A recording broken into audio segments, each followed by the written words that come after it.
Julius Eastman's music, very, very profound. And it almost gave me even more permission, again, going back to permission, to sort of just be very unapologetic about what I'm doing and just sort of say, screw it. My pieces might offend people and make people uncomfortable. They're going to do that because a lot of my music dives into topics that make people uncomfortable. But I personally think they're topics that we should talk about, you know?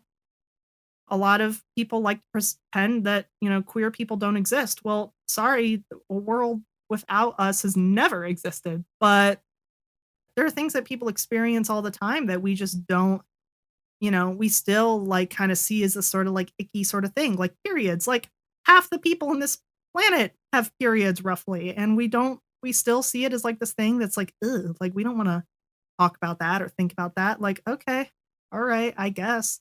Well, here's the piece about a man having a period. Goodbye. Yeah. So just kind of normalizing these things has been something that I realize is an interest of mine looking back. And Julius Eastman's music has really, really sort of reinforced that, hey, this is something that is important and something that not that I think I need to do, but if I'm going to be a composer and I'm going to, have a musical creative outlet that I want others to perceive, that's what I would like it to do. I'd love to talk more about this kind of idea of taboo topics that you explore in your Yeah. music. I mean, that's something you mentioned, well, just now. You mentioned it Yeah. before we sat down to talk in our emails together. And I'm wondering, like, when did you become interested in drawing attention to controversial and taboo topics in your music? Can you share?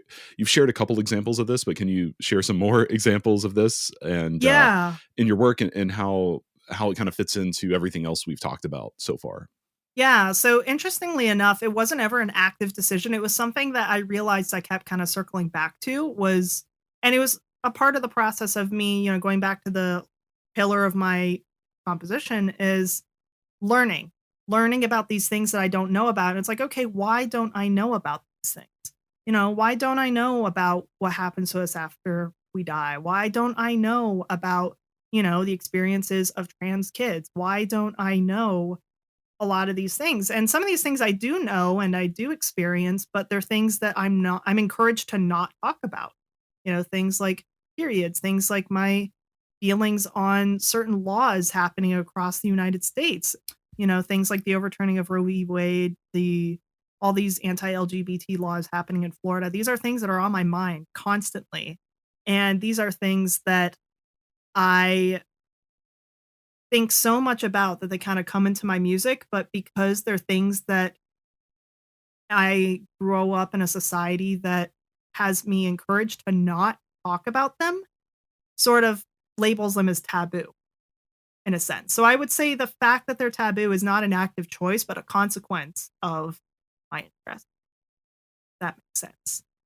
And I would Yeah. say, I mean, yeah, beyond, I mean, I have Cycles, the piece about periods, and that's a piece for flute and video. And the video is by Morgan Safe. Morgan Safe is a wonderful Pittsburgh based filmmaker.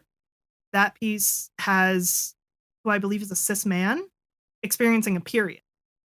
And so that was something very compelling to me because as a trans guy, I experience periods. And that was something I've never seen visual representation of. And I was like, whoa, that's so cool. And Morgan didn't actually intend for it to be that way. But it's actually for a project that she did. And Alex, who is the actor in that film, was the actor she was signed with, I believe. And so they just worked with it and said, screw it. Yeah, guy with periods. And I'm like, hell yeah, guy with periods. So yeah, there's that. I have a couple pieces on deaf. I have one called On Deaf that is a choir piece. Has not been premiered. If a choir wants to premiere it, hit me up. I'll send you the score. um, I have, the fixed media piece. I have another choir piece that hasn't been performed that's about the overturning of Roe v. Wade Mm. and the consequences of that.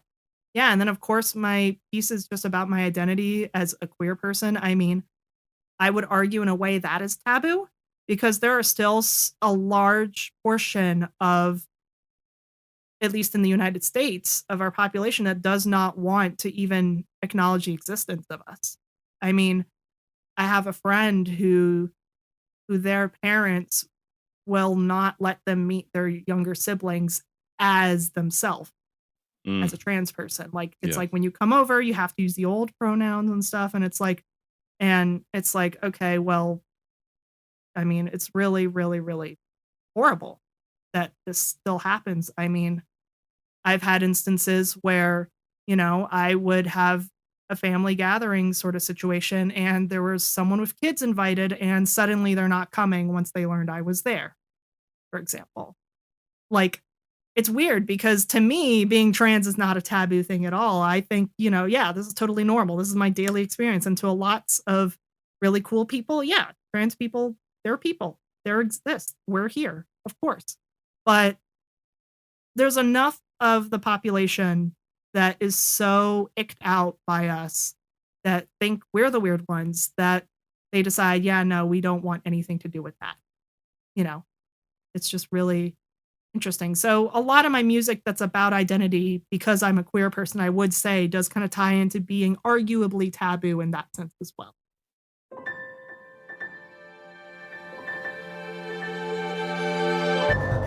Thank you so much for tuning in to Micromaker by Loose Leaf Transmissions. We hope you enjoyed this brief glimpse into the inner workings of the creative life. If this resonated with you, be sure to check out the full conversation on Music Maker with Tyler Kline, a podcast exploring craft and process, philosophy and inspiration, and the honest, often messy parts of being an artist, creative uncertainty, purpose and identity, and resilience. You can find Music Maker wherever you get your podcasts or by visiting musicmakerpodcast.com.